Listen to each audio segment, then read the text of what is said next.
Alright, I've seen a whopping 262 movies, and we are now going to talk about the worst movies of 2024. Number 10 through 1. Oh my god, let's just get started with the shenanigans.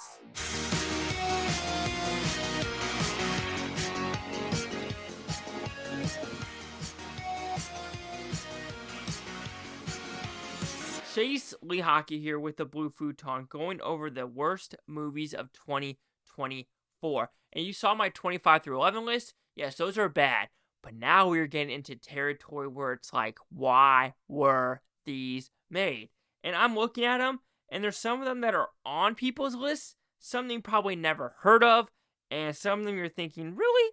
Really, that's your worst? Anyway, number 10, welcome Netflix to the list. We got a movie called Trigger Warning, Jessica Alba as a Special Forces agent. Oh my god, this is where I started the movie. The first 5 minutes I go, oh no. No. Oh no, it can't be this bad.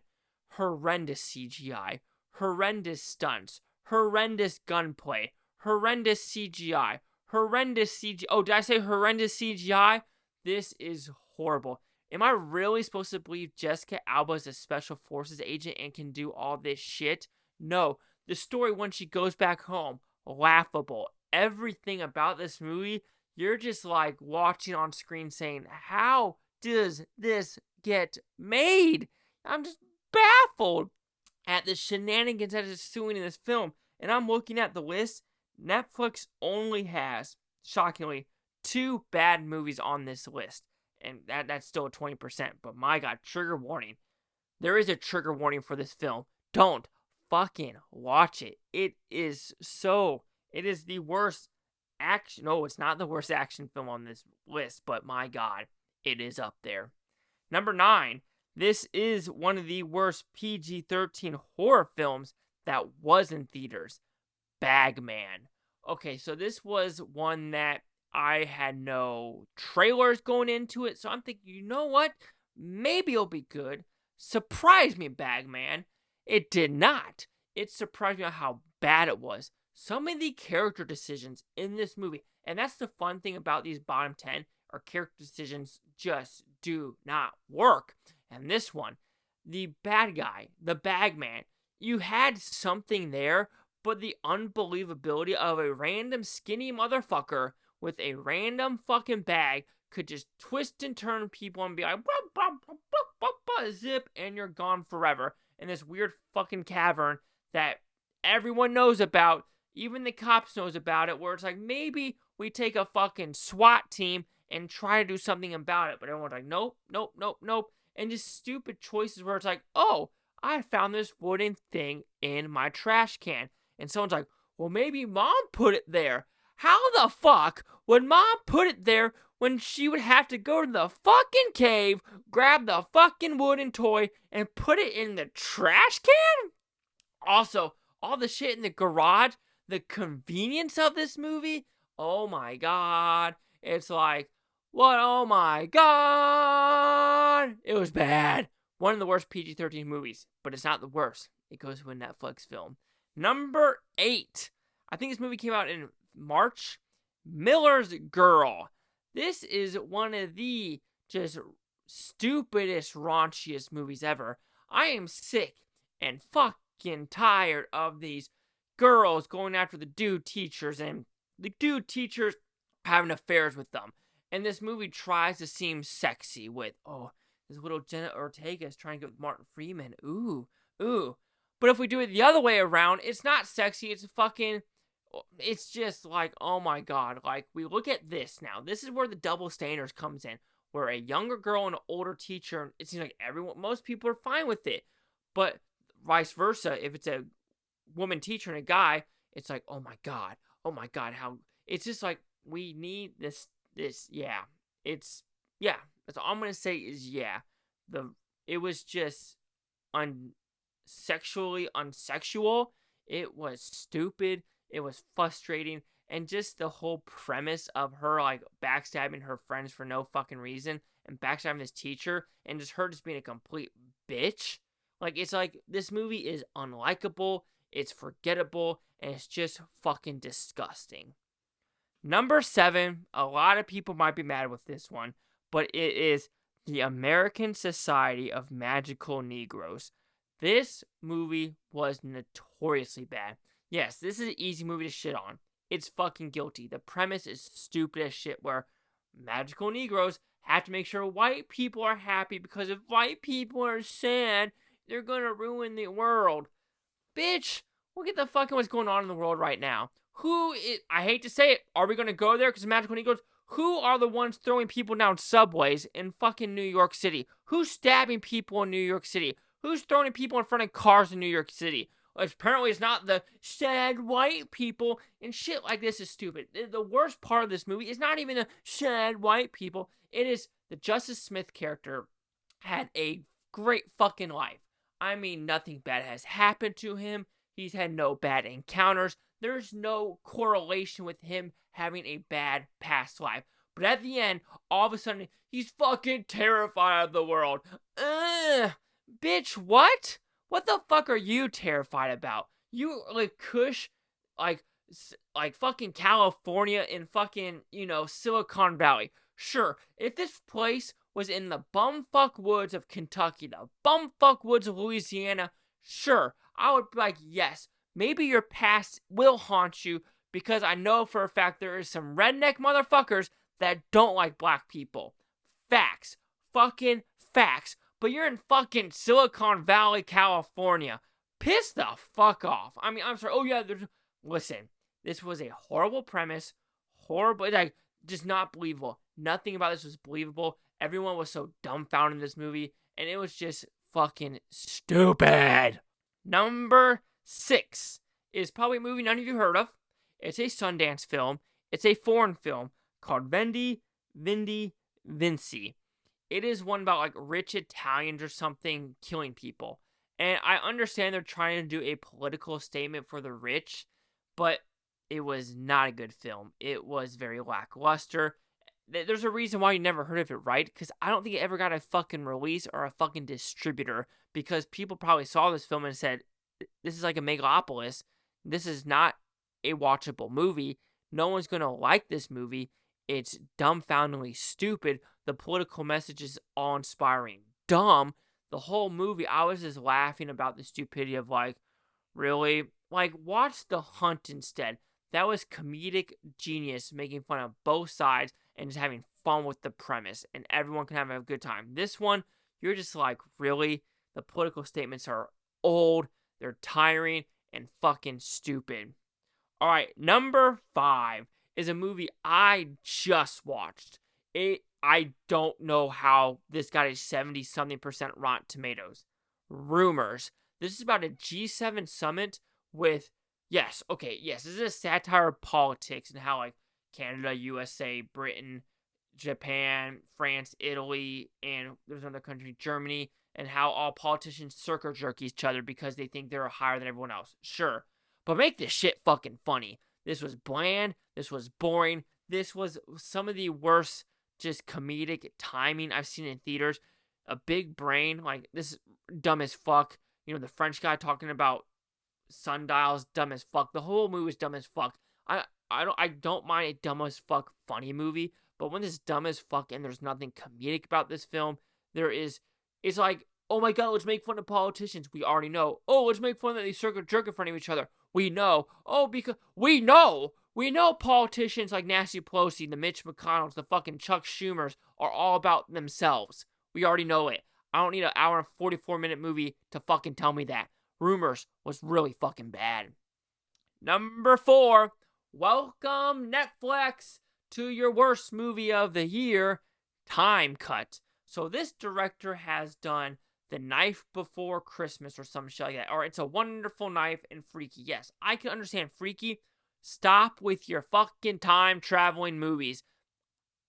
I don't know which one is worse, this one or It's a Wonderful Knife. I don't know, because they're both atrociously bad. I mean, seriously, the special effects, bad. You're really going to, the overall premise of this movie is just dumbfoundingly stupid about how you're going to go to the past and stay in the past, and no one's going to question you living in a fucking boat. No one's questioning where you came from, how you kind of look like your sister, and no one's like, weird. What is your social security card? Where's your debit card? You're fucked. You're literally fucked staying in the past. And no one questions this. And the deaths, there could have been a good death. There could have been a Final Destination 4 death with an escalator. And I was intrigued saying, ooh, are we going there? But we don't. This is the definition of a horrendous Netflix movie, a horrendous PG-13 horror film, and one of the worst of the year. Do not watch Time Cut. Please, for the love of God, don't. That burp was better than the film. Alright, we're in the top 3, and you probably already know one of them. But number 3, it is a religious film. And I don't mind religious films, but when you have a bad one called The Firing Squad, it deserves to be on this list. Because, okay, I understand the premise of what they're trying to do with this film, about redemption and being in the firing squad. But my God, this was cheap as shit. This is where you knew you had no budget, but you didn't know what to do with it. Those scouting locations, awful. The acting was awful. Cuba Gooding Jr., yes, I know you want to try to sing. Don't do it again. The chains are from Party City. The actual firing squad of how the whole thing is like, you know how there's no blood on the walls? Is because they all shoot perfectly at the person. Bitch, no they don't. They look at the fucking angles and the type of guns they have and how they're holding their guns. There's no fucking way. And the funniest thing is picking up bricks. Like, their punishment is putting one brick here, moving a brick right here. One brick here, putting the brick right here. And you're just like, no. This is just... And then I remember solitary confinement is literally a fence that's maybe 10 foot tall, and there's no lock on the gate. There's no lock on the fucking gate. So either if there was a lock on the gate, you either bloop, walk out, or maybe climb the fucking fence. And then how they escape as randomly as reporters.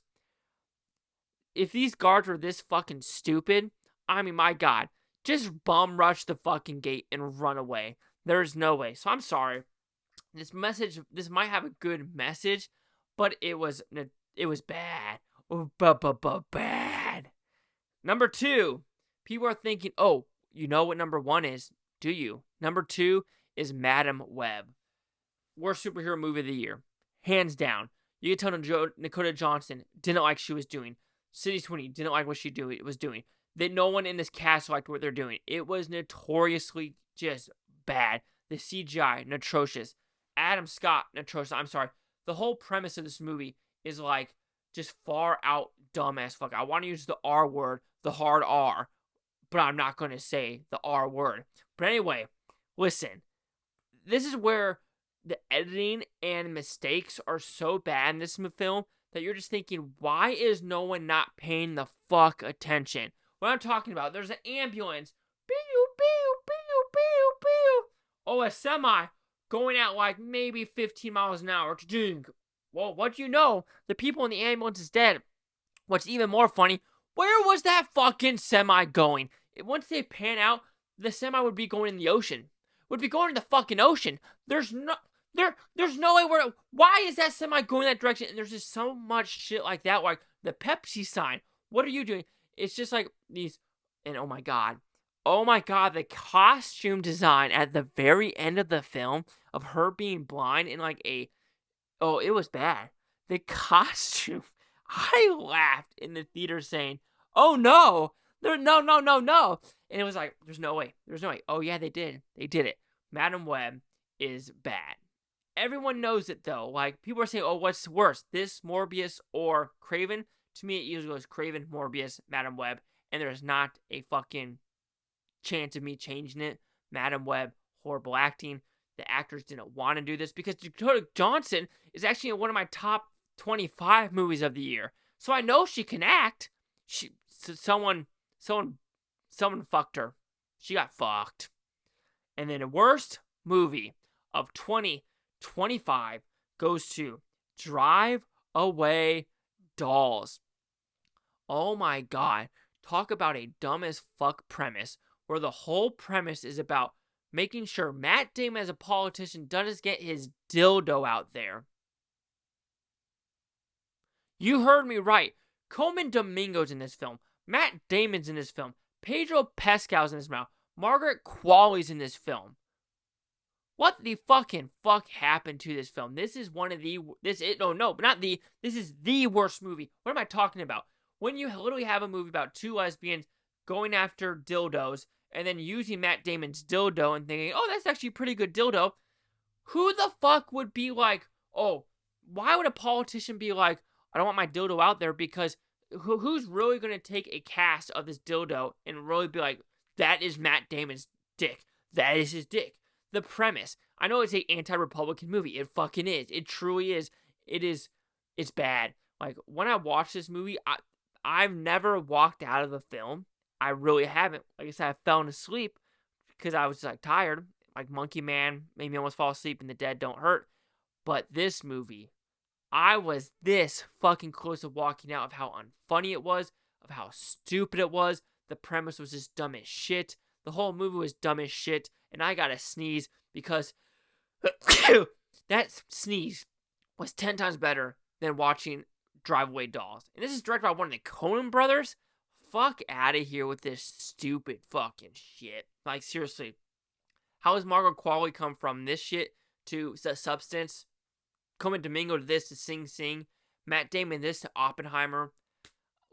I swear to God, sometimes either some of the actors have the worst agents or they just get fucking roped in thinking like they got bamboozled. This movie is a fucking bamboozled, hot shit fucking mess. So that is the worst movies of 2024.